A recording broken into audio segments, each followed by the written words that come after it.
Every year, the best player in the world is decided by the Ballon d'Or, but today it'll be decided by football imperialism. Let me explain. The World Football Association has invited 20 of the best players to a beautiful private island, each getting their own piece of land as seen on this map. But what the players don't know is that the World Football Association has cloned them all, as it believes that the best player should be able to play in every position. And now there's 11 Messis, 11 Ronaldos, and yes, even 11 Neuers. And they've told me to spin this wheel to pick a player and spin this arrow to see which way they need to attack. So let's say the wheel lands on Mbappe and the arrow points west. Mbappe and his clones would travel to Modric's territory where they would battle it out in a football match. The winner would take all the land while the loser is erased from the map. And I'll be repeating this process until one player controls the entire island. Now it's time to find out who the first player is in FIFA Imperialism.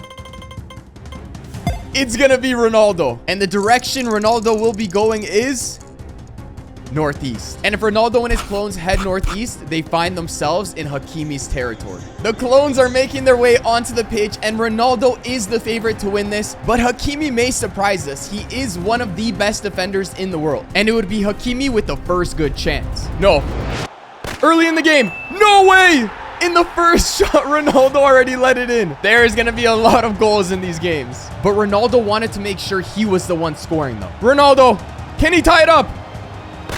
Of course he can. It's 1-1. And he would take the lead in the 23rd minute, only for Hakimi to tie it up again. And it's 2-2. At the start of the second half, Ronaldo would be up 3-2, and he'd get a chance to make it 4. 4-2. I don't see Hakimi coming back from this, but we never know. Hakimi would get his chances, but it wouldn't be enough. And there's the final whistle. Ronaldo has defeated Hakimi in our first match, and Hakimi is getting wiped off the map. Hakimi's also been removed from the wheel. Let's see who our next player is, and it's going to be Bellingham. Now, which way is Bellingham going? South. And if Bellingham heads south, he meets up with his old Borussia Dortmund teammate, Haaland. Now, match 1 showed us that a good striker will beat a good defender, but now we have a good midfielder playing a good striker. I don't know. I think Bellingham has this one. First play. Can Bellingham get the lead? Oh, off the bar. Haaland gets away with some bad defending on that one. Haaland would get his first scoring chance in the 21st minute. 1-0 Haaland. Look at him celebrating. There's so many of them. But Bellingham wasn't giving up. Good chance for Bellingham here. And they tied it up. Don't count Bellingham out yet. And every time one of them scored, the other would quickly score one too. Is this the final chance to win the match for Bellingham? Puts it across. And he puts it away. 88th minute. Bellingham has taken the lead. And it looks like Haaland is about to be eliminated. And that's the final whistle. Haaland has been upset by Bellingham and has been wiped off the map. With Haaland off the wheel, who will be next? Is Neymar. I thought it might be Benzema, but it is Neymar. And Neymar will go east. And I don't need an arrow for this one, but I still drew it. Neymar is heading over to face Kane. I feel like any attack by Neymar will end up in a goal. Let's find out. Oh, look at this play. What a strike. The 99 shot power. And Kane's bad defending gave Neymar a chance to double the lead. We have an early favorite to win it all, but I spoke too soon, as Kane evened the score with 2 quick goals. I really said Neymar was a favorite to win the whole thing, and he's already blown a 2-0 lead. Neymar would take over in the second half, scoring not 1, but 2 goals. And that's the final whistle. Neymar has defeated Harry Kane, and he is one of the players I feel can make it far in this competition. Bye-bye, Kane. Who will be attacker number 4? We got Gavi, and the golden boy will be headed southwest. But unfortunately, he can't go southwest, so we have to spin again. So instead of south, he will go east. And I thought it was gonna be Benzema, but it is Salah. If we do follow the direction of the arrow, I feel like Salah has this one. I was right. By the 60th minute, Salah had a 4-0 lead. I think we have a new favorite in the competition. Gavi has ran out of time to try and tie up this match, and that means he's getting wiped off the map. The next wheel spin landed on Messi and saw him head east to face off against Courtois. And it didn't take long for Messi to open the scoring. And then he scored another. And another. And another. But Courtois was able to get on the score sheet. But after 90 minutes, it wouldn't be enough to defeat Messi, and Courtois was erased from the map. Now, a lot has happened in the first 5 turns, but prepare yourself for some more spectacular goals, heartbreak, and ultimately glory. All right, Whale, who is up next?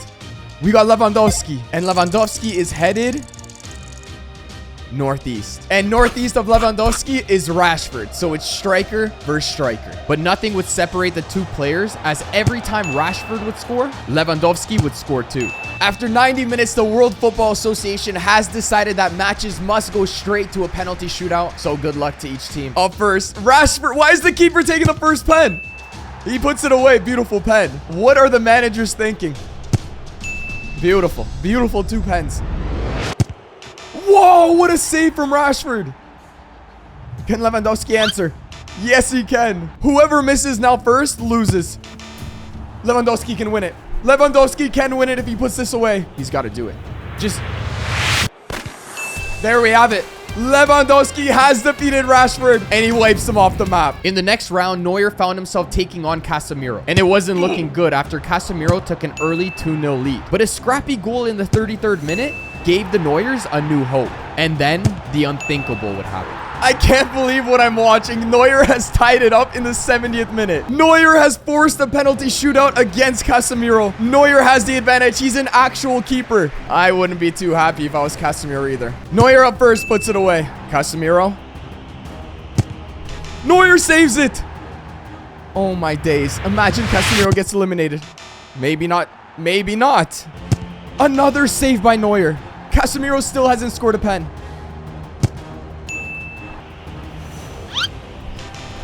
Casemiro hasn't scored a pen. If Neuer scores this, it's over and Casemiro gets eliminated. There's no way. Neuer has just eliminated Casemiro, the biggest upset of the tournament so far.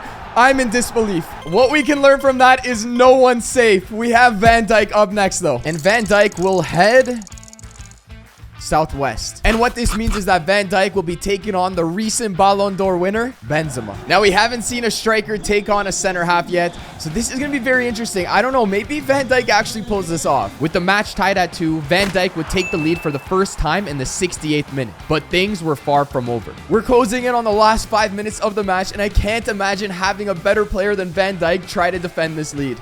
No way. No way. I jinxed it. It looked like we were about to see another penalty shootout. No way. There's no way. There's no way! Van Dijk has just pulled off another upset win. And just like that, we're erasing the recent Ballon d'Or winner. Modric and Salah would meet in round 9, with Modric taking a 3-0 lead early in the second half.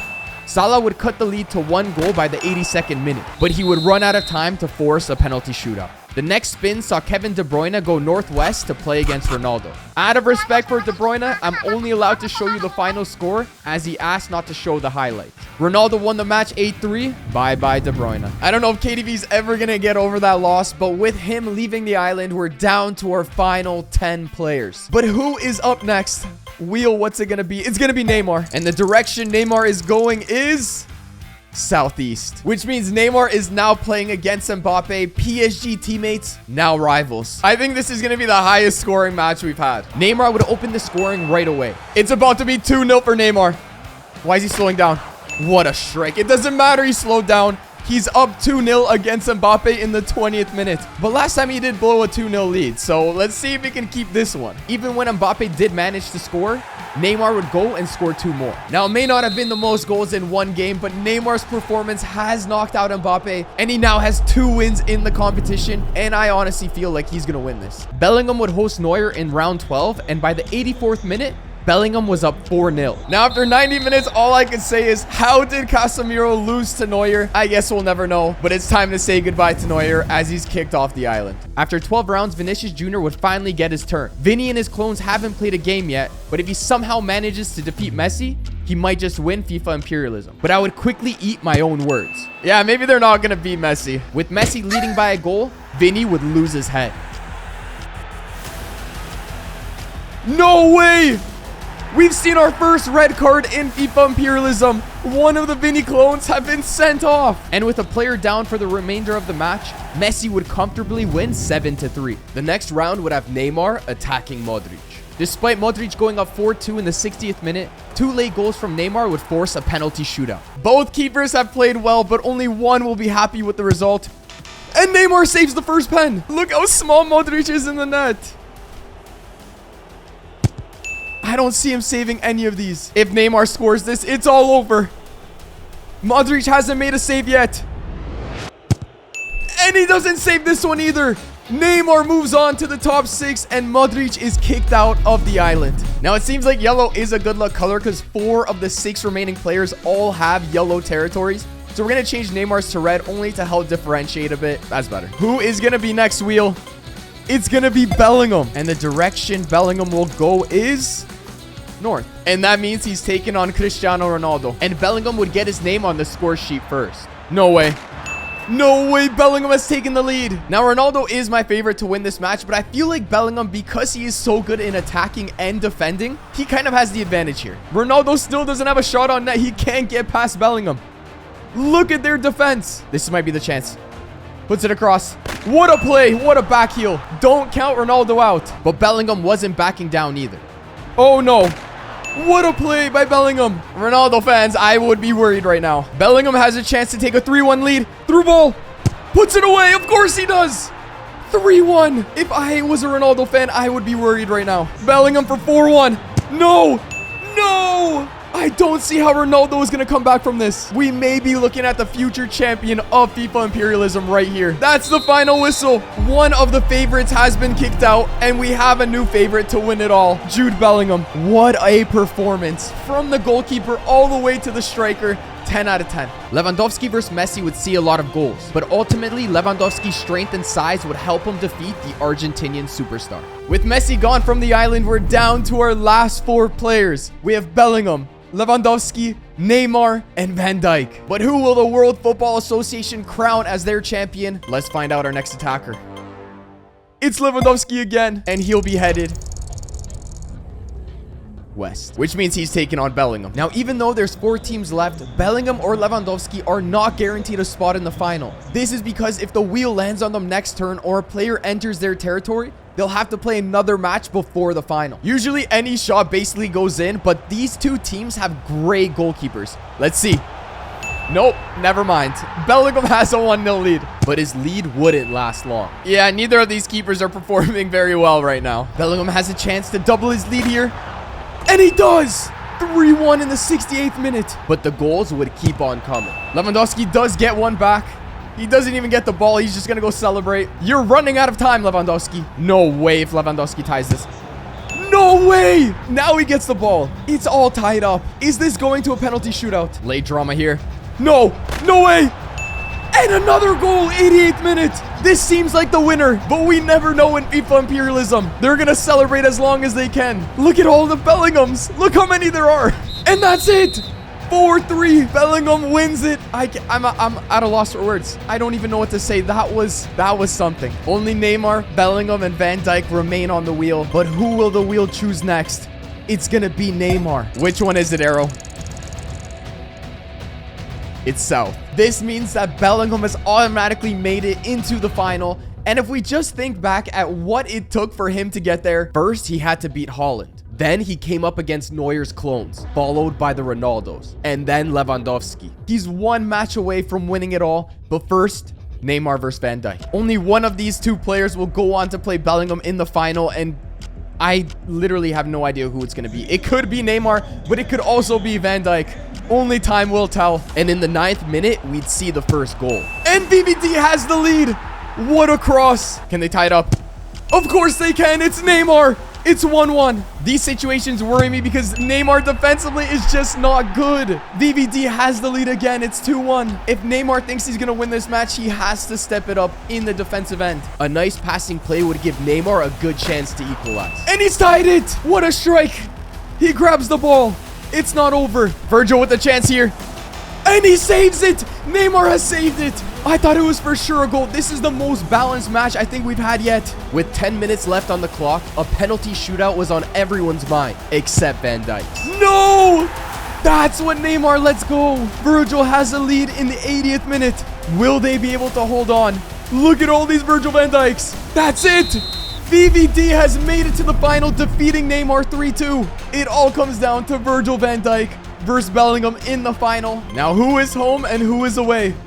Bellingham will be away. He has to travel to Van Dijk's territory. Both of these players have had incredible runs to get to the final of FIFA Imperialism, but only one will be the winner. And the final of FIFA Imperialism has officially begun. And with his first chance of the match, Van Dijk would do this. No way! What a strike to start the match. In the first 9 minutes, Virgil has a 1-0 lead. A beautiful strike from outside the box. Oh my days. No way they make it 2-0. What a save from Bellingham. He's not getting beat again like that. Bellingham would get a great chance to equalize. Good save from Virgil. And he would have an even better chance in the second half. This is Bellingham's chance. Can he put this one away? No, what a save by Virgil van Dijk. I can't believe what I'm seeing. And suddenly the momentum would shift. There's no way. There's no way. 2-0 to Virgil van Dijk. Bellingham has 10 minutes to tie this match up to force a potential penalty shootout, but it's not looking good for him at all. With time ticking away, Bellingham would need a miracle. He's gotten one back. He has 5 minutes. It's not over yet. Don't count Bellingham out just yet. Time's running out. No. It looks like Van Dijk has won it. He's killing time in the corner. We're in the 4th minute of stoppage time and the final whistle has finally gone. Virgil van Dijk is the winner of FIFA Imperialism. And if you enjoyed this video, you'll enjoy this video right here. Peace.